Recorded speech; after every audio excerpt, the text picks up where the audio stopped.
गोरगरीब जे भाविक मडीमध्ये येणारा भाविक जो आहे, तो पैसे कमावण्यासाठी येत नाही. तो एक श्रद्धेपोटी येतो. त्याच्या उरामध्ये, त्याच्या मनामध्ये काही भावना असतात. त्या भावनेच्या अनुषंगाने तो नाथाच्या दरबारामध्ये येत असतो आणि त्या भावनांशी खेळ या ठिकाणी होतोय, हे कधी नाकारून चालणार नाही. अनेक प्रकारचे आता पाठीमागे मी माझ्या डोळ्यांनी बघितलंय. एक व्ही-आय-पी माणूस होता. त्याची काही गाडी घासली नाही, काही नाही, काही नाही. आणि एक 4-6 इथं लोकं होते. त्यांनी त्याला खूप त्रास दिला. तो त्याच्यासोबत फॅमिली होती. पाया पडत होता, विनंती करीत होता. परंतु त्याला हॉटेलमध्ये घालून मारलं. ही सत्यचित्र आहे. याचे सीसीटीव्ही फुटेज आहेत देवस्थानकडे. तपासा तुम्ही. प्रत्येक माणसाकडूनच ही माहिती घेण्यापेक्षा व्यक्तिशः माहिती घ्या ना. अमावास्येच्या दुसऱ्या दिवशी मला वाटतंय सकाळची वेळ असेल 10-11ची. आमच्या मडीमध्ये असे सीसीटीव्ही फुटेज आहेत, की मडीची जेवढी कक्षा आहे, तेवढा माणसाच्या चेहऱ्यासहित माणूस दिसतो पूर्ण गावामध्ये. मग एवढं देवाच्या पायथ्याला घटना घडतात, देवाच्या पायथ्याला खिसे कापतात, हे का घडत नाही? याला कोणाचं पाठबळ आहे? हे कोणाला व्हावं वाटतं? त्या लोकांचा हा विषय आहे. पण मग गुन्हेगार तर हे आहे. पण मग व्यापाऱ्यांना का बंदी? गुन्हेगारावर कारवाई होऊ शकते. तर मग व्यापाऱ्यांना का बंदी? नेमकं त्याच्या मागचं नाही, काय? नाही. तुम्ही 2 मुद्दे एकत्र करताय. इथं विषय असा आहे, का हा जो तो प्रश्न उपस्थित झालाय, याचं मूळ कुठं आहे? एखादं बीज फुटतंय. त्याचं बी पडलंय म्हणून फुटतंय ना. आता दुसरा महत्वाचा विषय असा आहे, की व्यापाऱ्यांना का बंदी? आता हे जेवढे पण व्यापारी असतील, त्या व्यापाऱ्यांना माहिती आहे खिसे कापणारं कोण आहे? सोनं चोरणारं कोण आहे? मोबाईल चोरणारं कोण आहे? माहीत नाही त्यांना. घ्या म्हणा नाथांची शपथ आणि माहीत नाही असं सांगा. अहो एवढं करण्यापेक्षा हे पूर्ण मडीगाव सीसीटीव्हीत कैद आहे. तुम्ही करा सीसीटीव्हीचे का करत नाही? लावलेत कशासाठी सीसीटीव्ही? काही फक्त कुठं काहीतरी बागुलवाव नाचवण्यासाठी? एवढी अवैध दारूचे धंदे आहेत. काय जे असेल तुमचे अवैध सगळेच धंदे आहेत. काही माहित नाही? हे खरंच सत्य नाही का? एवढाच विषय आहे. तर काय सांगाल तुम्ही? तुम्ही कसं पाहता या निर्णयाकडे? ती ग्रामसभा कधी झालेली? 22/2ला ती ग्रामसभा झालेली मरीगाव ग्रामस्थाच्या वतीने. त्या टायमाला ग्रामसभेत शासनाने ग्रामसभेचे अधिकार दिलेले. ते ग्रामसभेला अधिकार दिले, त्याला ठराव मांडायचा. आणि त्याला विरोध बी करता येतो ना. त्या टायमाला ग्रामस्थांनी विरोध काय नाही केला. त्या टायमाला विरोध केला असता तो ठराव कॅन्सल झाला असता.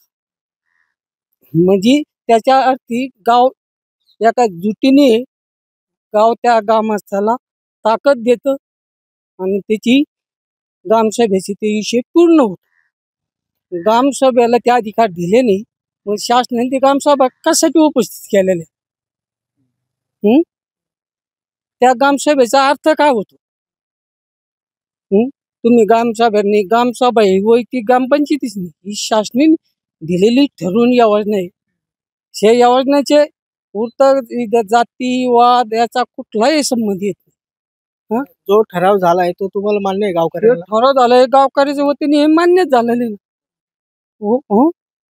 असं मी तालुक्याच्या वतीने बोलतो, एक गाव पातळीवर बोलतो आणि एक राज्याचा एक घटक म्हणून बोलतो.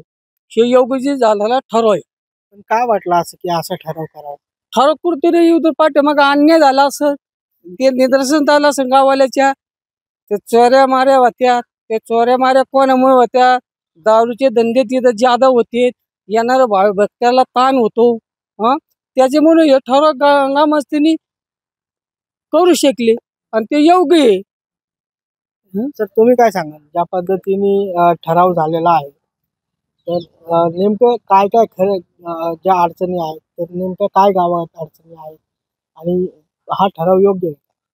आता जो काही ठराव झाला त्या दिवशी ते काही मी तिथं नव्हतो, परंतु मला एक सांगावंसं वाटतंय का त्या ठरावामधले मला काही आवडले मुद्दे जे की जे अवैधरित्या जे धंदे चालतात ते आता खरं आहे, अगदी बरोबर आहे त्यांचं. त्यामुळे भाविकांना फार त्रास होतो आणि ज्यावेळेस टायगरचे धंदे जे चालतात वाद्याचे त्याचे, त्यावेळेस लोकांचे पैशांची लूटमार तर होतेच त्या ठिकाणी भाविकांची, आणि त्यांना जाण्यासाठी खर्च नसते. कित्येक वेळेस असं घडलंय की मी स्वतः 2 ते 4 वेळेस मी काही भाविकांना पैसे दिले जाण्यासाठी. कोणाला 200 कोणाला 500, त्यांना घरापर्यंत जायला देखील पैसे राहिले नाही. त्या अनुषंगाने जे यात्रेमध्ये काही कालावधीत जे पाहिलं बा थोडक्यात आमचे सर्व जे पदाधिकाऱ्यांनी, त्यामुळे त्यांना देखील त्या गोष्टी खटकत आहेत. त्यामुळे त्यांनी ते मुद्दे त्याच्यात अगदी म्हणजे माझे जे याला जे वाटतात मला आवडतात ते मला 100% मी त्या गोष्टी समर्थन आहे की चुकीचे धंदे बंद झाले पाहिजे. आणि राहिला मुद्दा व्यापाऱ्यांचा, तर याच्यात काय होतंय की याला नाही ते म्हणजे जातीयतेचं वळण दिलं गेलंय जास्त. तसला काही भाग नाही हा. हे फक्त याच्यातून फक्त एकच मुद्दा सरपंचाचा देखील आहे हे जे चुकीचे जे धंदे चालले ते बंद झाले पाहिजे आणि चुकीच्या धंद्याचं कोणी समर्थनही करू नये.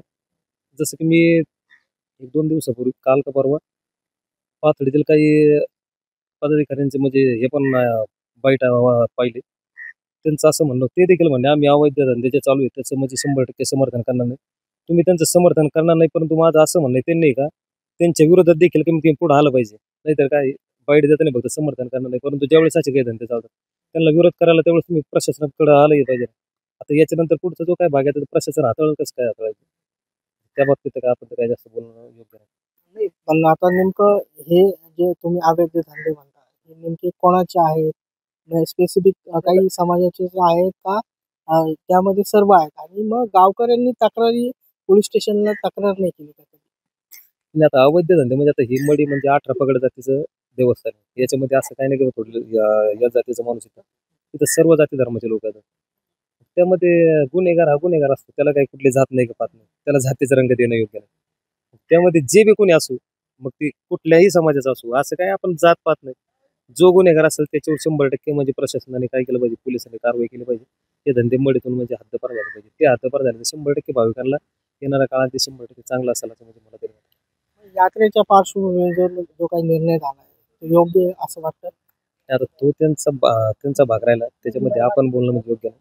आता त्यांचं जे काय असेल त्याला पुढील कारवाई आता आपण फक्त काय नाही, पण तुम्ही गावकरी म्हणून त्याचं समर्थन करता का विरोध करता? आम्ही त्याचं समर्थनही करत नाही आणि विरोधही करत नाही. तो त्यांचा भाग तो सगळा आता प्रशासकीय यंत्रणेच्या हातात येऊन पण आमच्या यात्रेचा जो कालावधी तो प्रशासकीय यंत्रणेत असतो. आता आमच्या प्रांत साहेब यांची आता मिटिंग लागेल. आता ते सगळे येतील त्याच्यात आमचे सर्व सदस्य देवस्थानची कमिटी सगळे एकत्र बसून त्याच्यावर आता त्यांचा तोडगा निघेल. तो जे तोडगा निघाल ते आपण पाहायला आहोतच. त्यामुळे आपण त्याच्यावर काही निर्णय देणं आपलं म्हणजे ते योग्य नाही त्या अगोदर. जो निर्णय घेतलाय ग्रामपंचायतीने तर तुम्हाला काय वाटतं तो योग्य आहे अयोग्य आहे काय तुम्ही त्याकडे कसं पाहता? आम्हाला त्याबद्दल काहीच नाही. तो जो आहे तो त्यांचा निर्णय आहे. ते पाहू आपण आता पुढे त्यांचं जे काय होईल ते आपण तू का म्हणे उगी राहून जे होईल ते पहा. दादा काय सांगाल ग्रामपंचायतीमध्ये जो काही निर्णय झाला तो योग्य आहे? आम्ही इथे नव्हतो झालं की नाही आम्हाला बी कल्पना नाही त्याची. पण आमची एवढी मोठी इमारत आहे या इमारती पुढे आम्हाला काहीच करून देत नाही तो आपण सुद्धा देत नाही. याच्याकरता मी आलो ही पाहिली की इमारत तुम्ही ही त्या इमारती पुढे ते सगळे दुकानदार आहेत आम्हाला बाहेर येऊन देत नाही आता येऊन यात्रेच्या वेळेस असतं की इतर वेळेस? यात्रेच्या वेळेस इतर टायमाला मोकळच आहे यात्रे टायमाला एवढं काहीतरी नियोजन करावं काढायचं. किती ते 17 दिवस किती त्रास होतो? आपण जागाच नाही बाहेर निघायला आणि काय करावं. मग तुम्ही ग्रामपंचायतकडे किंवा पोलिसांकडे कधी तक्रार नाही केली? तक्रार काय नाही केली आम्ही अजून तक्रारच नाही केली. उगाच कशाला म्हणायची केली म्हणायची हे लबड बोलायचं नाही. तो त्रास होतोय. एवढ्या जागेमध्ये आपण तेवढं प्रयत्न करावा उठायचा. आम्ही गरीब लोक आहे. या गावकऱ्यांनी जे आहे तर ते आपले मत मांडले. रोहित वाळके, मुंबई तक, मडी, अहिल्यानगर.